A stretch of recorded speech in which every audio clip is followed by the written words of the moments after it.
He was the CEO of the bank, but when he tried to withdraw his own money, they treated him like he didn't exist.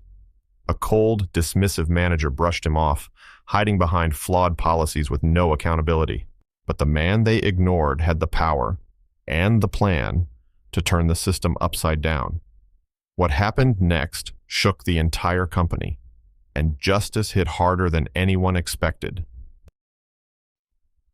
The morning sky over Shanghai was painted in silver-gray hues as Richard Bell stepped out of a modest taxi in a quiet commercial district. He wore a navy windbreaker, simple khaki pants, and an old baseball cap pulled low enough to conceal his identity. To passers-by, he looked like just another middle-aged man running errands. No one could have guessed that this man was the CEO of one of the largest privately held banking institutions in Asia, Sky River Finance. The tone of his walk was unhurried, but beneath the calm surface stirred a precise plan. Richard had built Sky River with a vision, efficiency, dignity, and innovation in modern finance. Yet lately murmurs had begun to surface.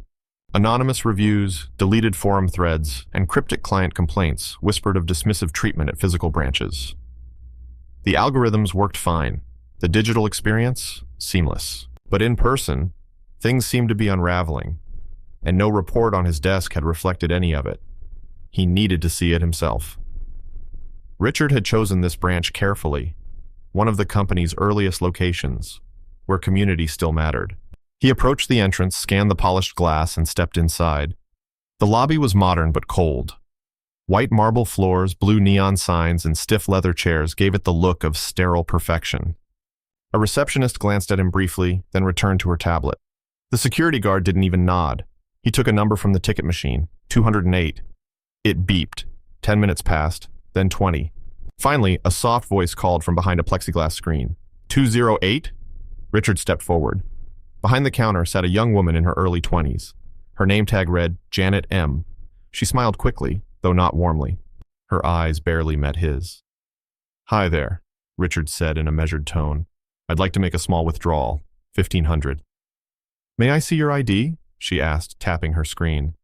He handed over a government-issued ID linked to his account under a pseudonym, Mike Jordan, a common test identity he used internally for system audits. It had all the proper clearance. She scanned it, waited, then frowned. "I'm not seeing anything. One moment." Janet typed quickly, then tilted her head. "Sir, your account doesn't appear to exist in our system." "Are you sure this is the right bank?" Richard raised his eyebrows slightly, carefully keeping his expression neutral. "I opened the account at this exact branch, years ago." "Do you have a card?" "No, just the ID. I was told it would be enough." She sighed faintly and stood up. "I need to call a manager." A few minutes later, a man in his 40s approached, tall and formal. His name was Stephen Hart. He glanced at the ID, then at Richard. "Sir, this ID doesn't match any known record in our database. We cannot process your request without proper verification. You can try calling our hotline for assistance." Richard paused. This wasn't a case of technical error. It was procedural dismissal. "I'm telling you," he said calmly, "this is a real account. I've been with your bank longer than either of you have worked here." Stephen crossed his arms. "Sir, this branch cannot help you. You can step aside if you're not ready." A few nearby clients glanced over. One chuckled. Richard heard someone whisper, "Another confused customer."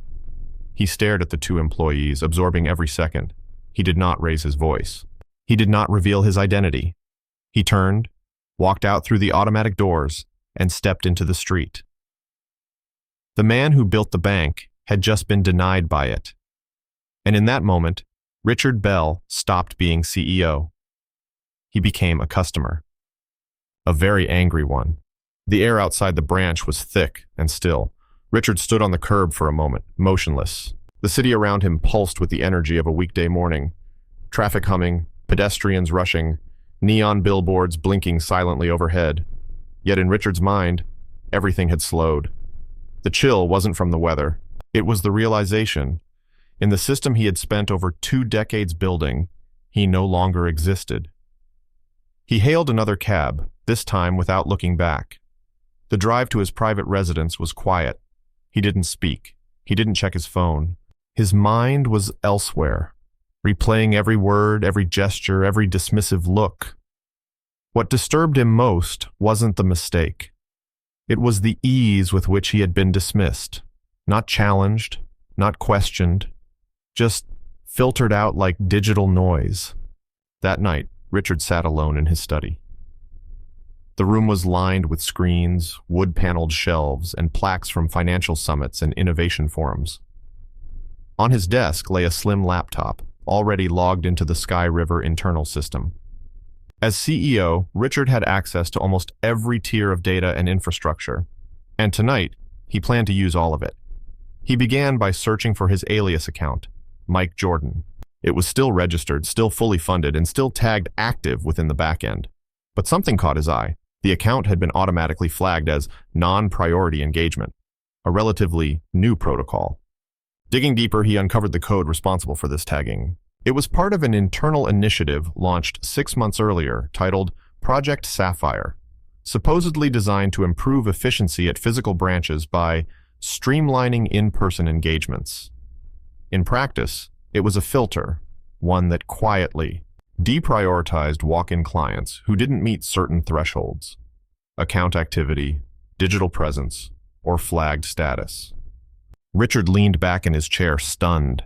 The system was intentionally designed to overlook people like him, not based on risk, but on cost-efficiency metrics.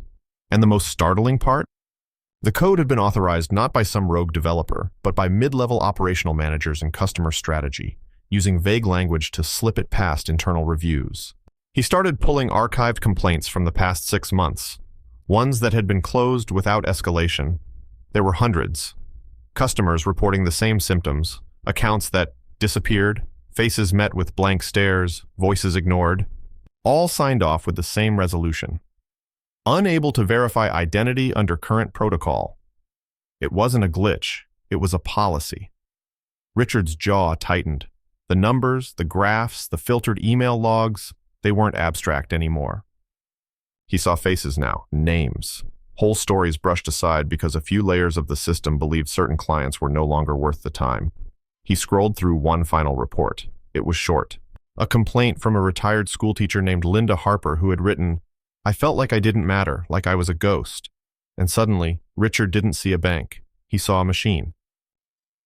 The next morning, Richard entered the main corporate tower under his real name. No disguise, no cap, just purpose. He didn't alert his board. He didn't call a meeting. Instead, he quietly assembled a trusted trio from cybersecurity, legal oversight, and data ethics. The task was clear: a full sweep of Project Sapphire and any branches flagged as pilot participants. "Make it silent," he told them. "No headlines. No leaks. I want real data, not performance theater." It was no longer about whether the system worked. It was about what it had become. And more importantly, who it had chosen to ignore. The early afternoon sun filtered through the high-rise windows of Sky River's executive floor, casting long geometric shadows across Richard's private conference room. Inside, the atmosphere was heavy, silent, the kind of silence that preceded a storm. Around the table sat 3 of his most trusted experts, each of them handpicked for their discretion and discipline. A cybersecurity chief named Dana, legal counsel Benjamin Ford, and system architect Alan Cho. None of them knew why they had been summoned in such haste, not until Richard placed a printed report in front of each. "Project Sapphire," he said simply. They read in silence. Dana was the first to speak. "This isn't optimization, it's exclusion." Richard nodded. "And it's happening in our own name." As the team continued reviewing the internal mechanisms behind the project, a clear picture began to form. It wasn't just a test. It was a quietly expanding strategy, one that categorized customers into invisible tiers, then filtered out the low-priority ones before human interaction even began. On paper, it saved time. In reality, it stripped dignity. Richard felt a weight building in his chest, not from surprise, but from clarity.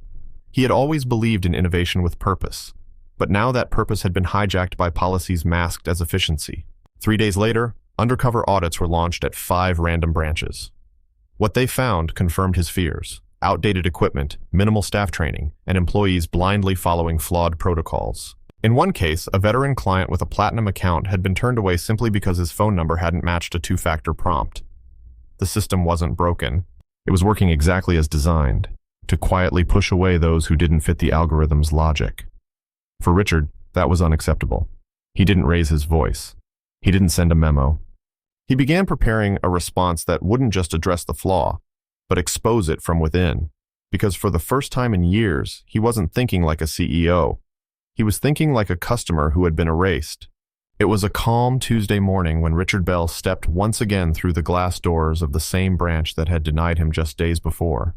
This time, there was no disguise. He wore a tailored charcoal gray suit, crisp white shirt, and a silver tie. The uniform of someone who didn't need to explain who he was. But even if the staff didn't recognize him by face, they recognized the presence. He wasn't just walking in. He was entering with a purpose that shifted the energy of the entire room. Two assistants followed behind him silently, carrying small camera equipment and neatly labeled folders. A communications officer waited outside, not to make noise, but to witness truth. Behind the counter, Janet froze. Her hands instinctively left the keyboard when she saw him approach. She remembered his voice, his eyes, the customer from last week, the one they'd dismissed without hesitation. Stephen, the branch manager, emerged from his office and immediately registered the shift. His confident posture from before was gone, replaced by something more cautious. "Good morning," Richard said, setting a small withdrawal form on the desk. "I'd like to withdraw $1,500, same ID as before." Janet's fingers trembled slightly as she reached for the form. Stephen stepped forward quickly, trying to intercept, but Richard raised his hand calmly. "No need to interfere, Mr. Hart. I'd like to see if the process still works the way you intended it." A quiet tension filled the room as the cameras began to record. Not for the public, but for internal review. It wasn't theater, it was documentation, accountability. Stephen attempted a faint smile. "Of course, sir. There must have been a misunderstanding last time." "I don't believe it was a misunderstanding," Richard replied without raising his voice. "I believe it was policy. One that treats people like errors instead of individuals." He placed the same ID card on the counter. Janet processed the transaction manually. The system still refused to recognize his account due to its internal tags. But she completed it using override protocols, following a printed guide Richard himself had quietly distributed the day before. The cash was counted, the receipt printed, and the money handed over. Transaction complete. Then Richard turned to Stephen. "I'm not here to fire you in front of your team. That's not my way. But your actions, and your silence, cost this branch something more valuable than numbers. You cost it trust." Stephen said nothing. As Richard exited the branch, he passed by a group of clients waiting near the front. Some had recognized him. One elderly man stood up and gave a quiet nod. It wasn't admiration. It was understanding. Shared frustration. Outside, Richard paused for a moment beneath the morning sun. The cameras stopped rolling. He had come back not for revenge, but to prove a point. That dignity should never depend on appearance, data, or rank.